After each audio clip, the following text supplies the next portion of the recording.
మీఖాత్ పరిధిలో ఉండే వారి కోసం తవాఫ్ విధా ఆదేశాలు ఏమిటి?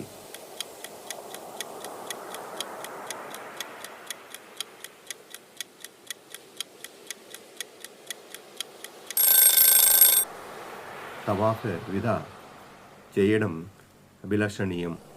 బహిష్టు, పురిటి రక్తస్రావం కలిగిన మహిళలకు సంబంధించిన తవాఫ్ విధా ఆదేశాలు ఏమిటి?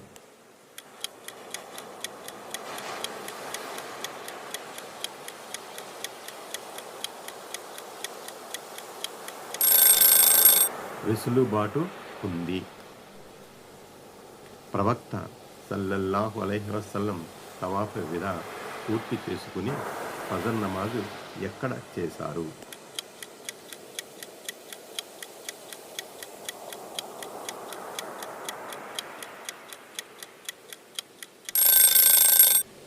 ఒక ఉల్లేఖనం ప్రకారం హరంలో, మరో ఉల్లేఖనం ప్రకారం ముహసిబ్ ప్రాంతంలో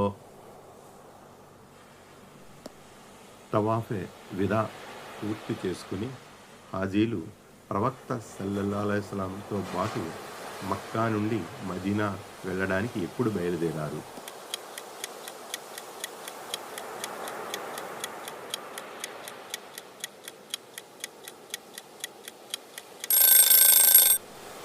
జిల్ హజ్ 14వ తేదీన.